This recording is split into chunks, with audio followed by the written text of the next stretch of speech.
Hey everybody, this is McNeil Entertainment here. Welcome back to the channel, you silly skull bandits. Why do I call y'all silly skull bandits? It is something that I thought of back during my dipping days when I would be having skull in my lip. Something I am really thinking on going back to doing is I kind of miss dipping. I'll be redoing my dip review videos since I haven't had a dip in years, since I quit sometime during the fall of 2018. Almost 7 years ago was when I quit.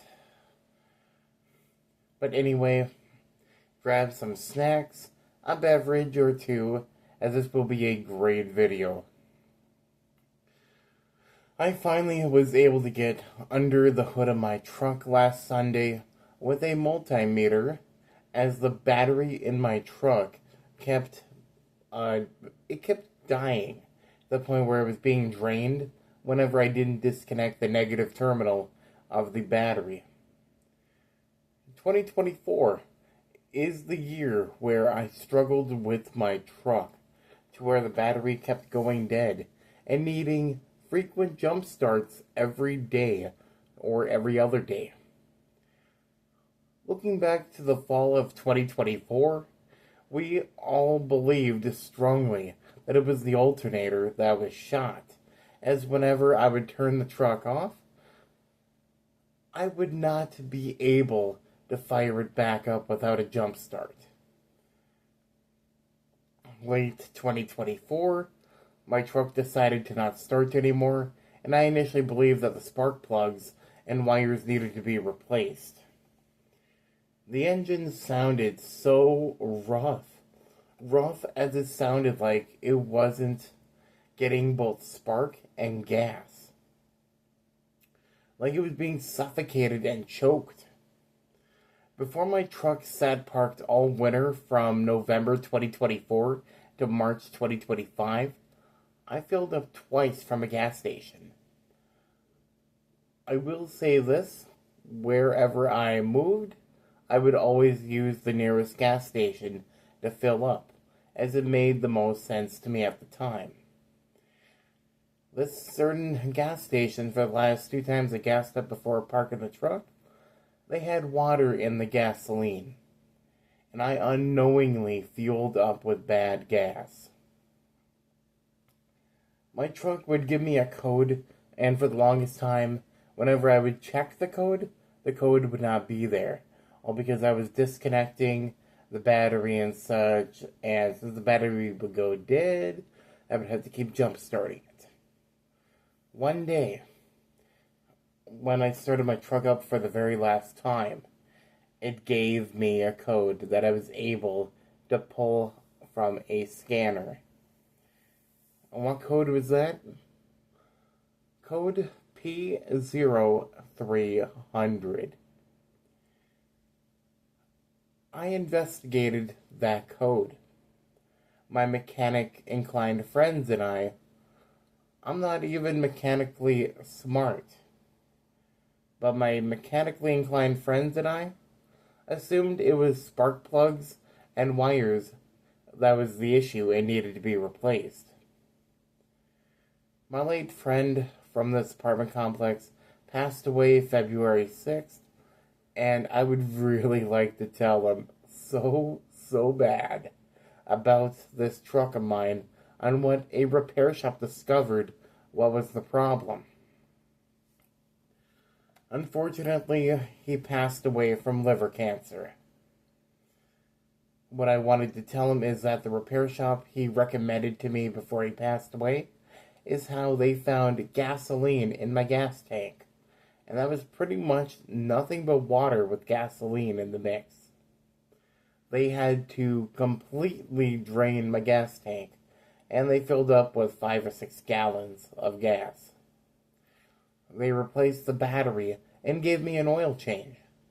When they changed the oil, they notified me that it was sludge. I may be an idiot when it comes to automotive repair, but I do know how sludge happens, and it happens when water combines with oil at a hot enough temperature. This was the very first time this has ever happened to me. I used pretty close to 65% of my tax return on my truck for that repair. They couldn't find the parasitic draw that was killing my battery, and my late friend couldn't find the issue as well.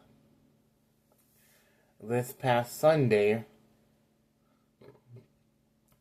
this guy right here found the issue using a multimeter, and I wasn't planning on leaving my truck on a very hot day until I checked every fuse under that hood and potentially in the cab of my truck to find that bad fuse that would be causing the parasitic draw.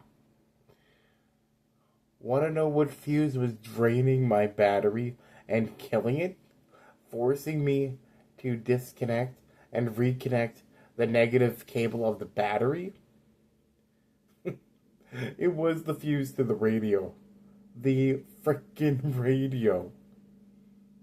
I thought long and hard about pulling that fuse when I was going over the fuse box map to decide which fuse I would next pull. I remember that a buddy of mine years ago, he used to have a Mercury Sable. You know, the ones that look like a Ford Taurus with those bug eye type of things? But yeah, his old car used to have a Frankenstein switch, a cutoff switch, a kill switch, whatever you want to call it. He had it installed in the cab, and just the flick of the switch or a button, and he would turn the battery on and off. Well, just to prevent a dead battery. After I pulled the fuse, I checked the multimeter. Before I pulled fuses, I had an amp reading of 1.27. After I pulled that fuse, it dropped dramatically to a 0.047 amperage reading. I decided to let the truck sit overnight or two as the battery was dead from the fuse testing and such. After 2 days later, due to a storm, I brought down my battery jump pack. I connected both clamps and was jumping it. I turned the key and realized that one of the two fuses that I pulled was for the ignition. So I pushed that fuse back into the fuse area, the ignition fuse. I left the radio fuse in my cigarette ashtray thingy that is in the truck, which I don't smoke, so it's clean. I was able to start the truck. I drove it for about 45 minutes to recharge the battery. With everything off in the truck and everything closed and whatnot, I started the timer for 30 minutes to see if it would retain the charge after turning everything off. It fired right up.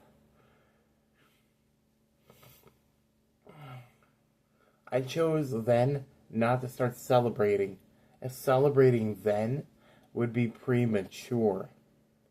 I waited until I was off work the next day, and I went to my truck in hopes that it would start, and it fired right up.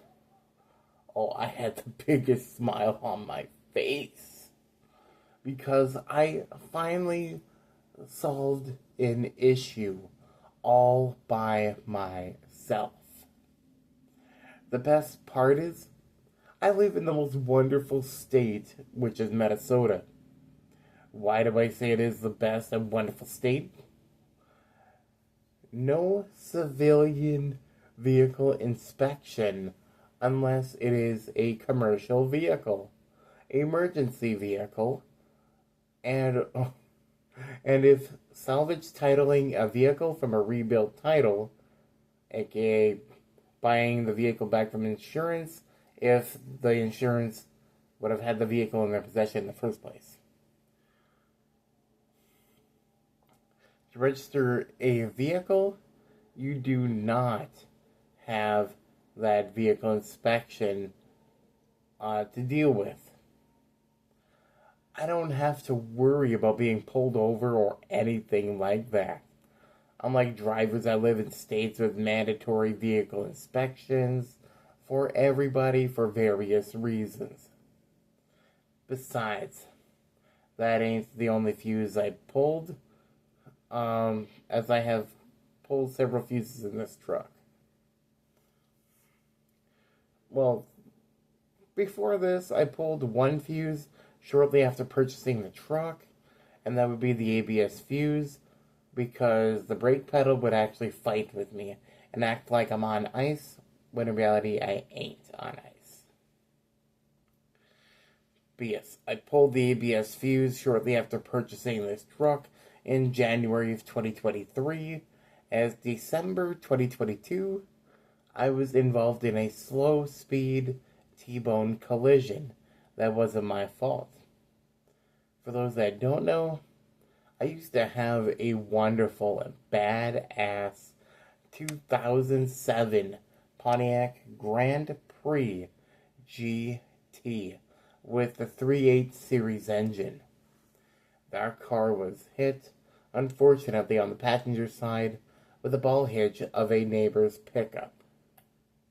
Oh, I miss that car, I actually do. I wasn't even going 10 at the time of collision. I was going roughly 5 miles per hour. The ABS kicked in and prevented me from braking. Day prior, we just had a snowstorm dump on us in northeastern Minnesota, the Iron Range. I was just checking the mail. I waited for this neighbor to finish crossing the street in his truck. I saw reverse lights kick in shortly after I started rolling again. And then came the crash. Nobody was hurt.